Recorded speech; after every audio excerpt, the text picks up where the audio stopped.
up, guys? Wait a minute. You guys aren't the real Avengers. I can tell Hulk gives it away.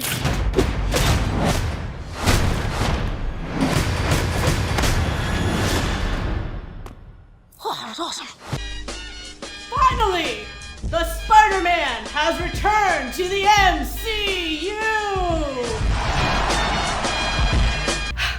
Spider-Man is finally part of the MCU and he's getting his own MCU movie. This is so exciting. So exciting.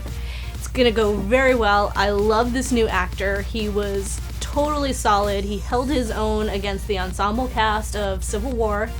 And I think as a soloist, he's gonna do an amazing job. And he's gotten some pretty good actors backing him up in this upcoming movie, Spider-Man Homecoming, out July 7th. Amongst the people that are gonna be supporting him, we have Michael Keaton.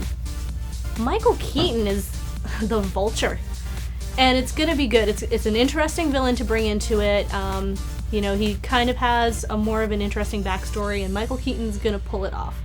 Like, I can see him getting to the point where you think, like, I understand where this guy is coming from. Now, it's set in high school, so we're going to get the young Spider-Man, which is going to be a lot of fun. You're going to see him interacting with his, like, you know, classmates. And he's just a kid who 6 months ago suddenly got powers and, you know, he was a nerd beforehand, and now he's kind of cool, but he can't tell anybody about it. And so it's going to be like a high school struggle, so I see a lot of teens and everything, you know, just identifying with him, as they always have ever since the beginning of Spider-Man. So we're getting the true essence of Spider-Man in this movie, I believe. We're also going to have appearances by Robert Downey Jr. as Tony Stark, which is just awesome. And since it's high school, we are not going to have Mary Jane. Everybody, it's all right. I think we should all go into it with an open mind, realize that it is part of the MCU, it's part of the larger vision that they have. And it's going to tie in very well, and it's going to kind of bring it back. Like, I feel like Peter's going to end up being kind of almost the leader of the next generation that they're going to have to start introducing, because, you know, our actors are getting a little long in the teeth there, so they need to pass the torch to the next generation. So you're going to see a lot of that happening.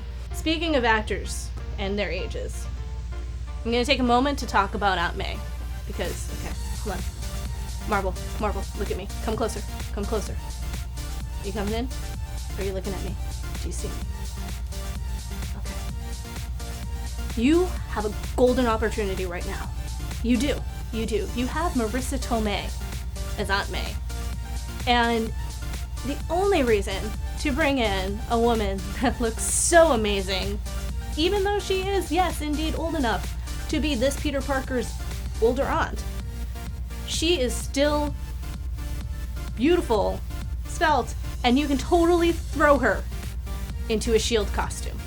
No, don't go away. Hear me out. In the 616, there was a backstory with Richard Parker and Mary Parker as CIA agents. They went on a couple of, like, really cool spy trips. At one point, they had a team up with Logan, aka Wolverine, and that was the mission where they found out that Mary was pregnant with Peter. So Wolverine basically was the first person to congratulate Peter's parents on Peter's upcoming birth. So that sort of makes Wolverine his godfather. Oh wait, okay, I'm digressing. Aunt May, let's focus on Aunt May. So you can easily have Aunt May, or May Riley, as one of the top-notch agents of SHIELD, you know? She could have trained, you know, the likes of Mockingbird, and she could have been best friends with Maria Hill. And she keeps up with everything that's going on with Tony Stark and everything. And the way that she was acting in Civil War, Aunt May knows a lot more than Peter thinks. Like, Peter thinks that he's this, like, really smart person who's pulling the wool over his aunt's eyes.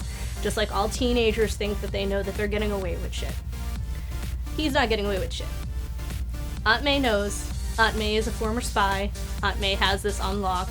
And at one point, Peter's gonna get his butt kicked, and he's gonna be on the ground, and all of a sudden Aunt May is gonna come in with, like, some, like, super baton thing, and, like, you know, the prototypes for, like, the widow's bite, and, like, just kind of totally kick ass. I can see it happening. Marissa Tomei would be awesome for it.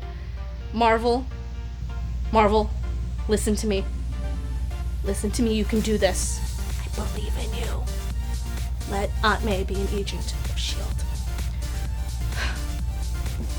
Do you guys think that Aunt May would be an awesome agent of S.H.I.E.L.D.? You know, would that fit with her backstory, make her a little bit more interesting, give Marissa Tomei something to like sink her teeth in as far as this role goes?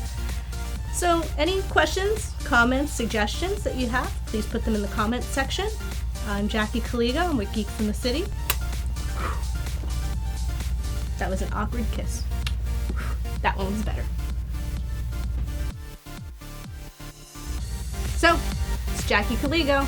Don't forget to add us, subscribe, like us, follow us, stalk us on all of our different media feeds. Well, don't stalk us, that's kind of illegal. It makes the police all flustered. Don't make the police flustered, it's not a good thing. It's like, just trust me on that, okay? Alright. But either way, follow us, we're Geeks in the City. Talk to you soon.